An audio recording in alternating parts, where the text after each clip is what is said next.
Hello friends, आज आपण 1.25 kilo रव्यापासून सत्यनारायणचा प्रसाद बनवणार आहोत. अगदी अचूक पद्धतीने अचूक असं प्रमाण वापरून. त्यासाठी सगळ्यात पहिल्यांदा आपण इथे अर्धा किलो तूप घेतलेला आहे. अर्धा किलो तुपामध्ये साधारणतः पाव लिटरपेक्षा थोडंसं जास्त इतकं आपण तेल टाकलेलं आहे. इथे तेल आणि तूप आपण मिक्स केलेलं आहे. तुम्ही हवं तर पूर्ण प्रसाद तुपामध्ये बनवू शकता, पण तेल आणि तूप मिक्स केलं की प्रसादाची चव सुद्धा छानच येते. आता इथे आपण साधारणतः 1.25 किलो इतका जाडा रवा वापरलेला आहे. प्रसादासाठी नेहमी जाडा रवा वापरायचा. बारीक रवा वापरला की प्रसाद तितकासा छान बनत नाही. नेहमी प्रसाद बनवताना एक गोष्ट लक्षात ठेवायची, रवा जाडाच असावा, त्याने प्रसाद अगदी छान बनतो. आता हा रवा आपल्याला तुपामध्ये छान असा खरपूस परतून घ्यायचा आहे. प्रसाद बनवताना नेहमी एक गोष्ट लक्षात ठेवायची, रवा खूप जास्त जर भाजला गेला तरी सुद्धा प्रसाद बिघडतो आणि जर रवा कच्चा राहिला तरी सुद्धा प्रसाद बिघडतो. त्यामुळे रवा अगदी योग्य प्रमाणात भाजणं खूप जास्त गरजेचं असतं प्रसाद बनवताना. अगदी मस्त असा रव्याचा सुगंध दरवळायला लागला की समजायचं रवा भाजला गेलाय. त्याचा रंग सुद्धा थोडाफार बदलला जातो. खूप लालसर होईपर्यंत आपण तो भाजलेला नाहीये, इथे तुम्ही पाहू शकता. त्यानंतर आपण इथे 5 पिकलेली केळी घेतलेली आहेत. अशा पद्धतीने 5 पिकलेली केळी आपल्याला यामध्ये टाकायची आहेत. प्रसादासाठी नेहमी पिकलेली केळी वापरायची शक्यतो. कच्ची केळी असतील तर मग केळीचा जो मस्त स्मेल असतो तो येत नाही प्रसादामध्ये.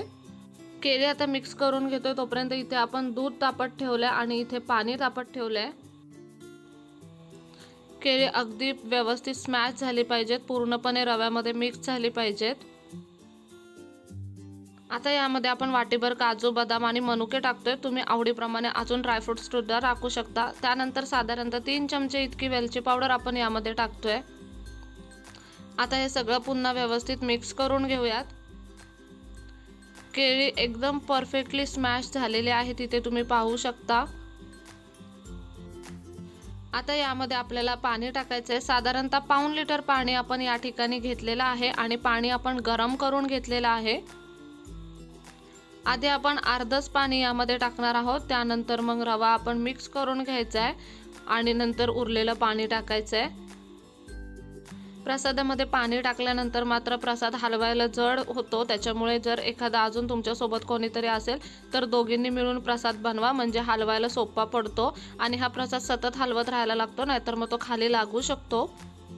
इथे तुम्ही पाहू शकता आपण थोडं थोडं करून पाऊण लिटर इतकं पाणी टाकलेलं आहे, तरीही प्रसाद कोरडाच आहे. आता आपण यामध्ये दूध वापरणार आहोत. पाऊण लिटर इतकं दूध आपण वापरणार आहोत. एकाच वेळी सगळं दूध टाकायचं नाहीये. जसं आपण पाणी टाकलं थोडं थोडं करून, तसं आपण दूध सुद्धा टाकायचं आहे. प्रसाद जेव्हा अगदी मस्त ओलसर असा बनतो तेव्हाच तो खायला खूप छान लागतो. ह्या स्टेजला येईपर्यंत प्रसाद एकदम जड झालेला असतो, त्यामुळे तो हलवायला खूप कष्ट लागतात, पण तो सतत हलवत राहावा लागतो. दूध टाकल्यानंतर प्रसाद खाली लागण्याची शक्यता असते, त्यामुळे तो सतत हलवत राहायचा. पूर्ण पाऊण लिटर दूध आपल्याला इथे लागलेलं आहे. आपण पाऊण लिटर पाणी सुद्धा यामध्ये टाकलेलं आहे. आता यामध्ये आपल्याला साखर टाकायची आहे. 1.25 किलो रव्यासाठी आपण साधारणतः 1 किलो इतकी साखर या ठिकाणी वापरलेली आहे. आता हे व्यवस्थित मिक्स करून घ्यायचंय. अगदी बारीक किंवा मीडियम फ्लेमवरती प्रसाद होऊन द्यायचा. शक्यतो आपण जेव्हा पाणी, दूध आणि साखर टाकत असतो तेव्हा गॅसचा फ्लेम बारीकच ठेवायचा. साखर अगदी व्यवस्थित अशी विरघळली गेली की यावरती आपण झाकण ठेवायचे आणि साधारणतः 3 ते 4 मिनिटांनी पुन्हा झाकण काढून प्रसाद चेक करायचा. असं साधारणतः 1 ते 2 वेळा झाकण ठेवून आपल्याला प्रसाद छान असा वाफवून घ्यायचा आहे. पण 3 ते 4 मिनिटांनी झाकण काढून प्रसाद हलवायचा, नाहीतर मग तो खाली लागू शकतो. प्रसाद खाली भांड्याला लागला किंवा करपला गेला की मग प्रसादाची चव जाते, त्यामुळे तो करपणार नाही याची काळजी घ्यावीच लागते. त्यासाठी तो सतत हलवत राहायचा.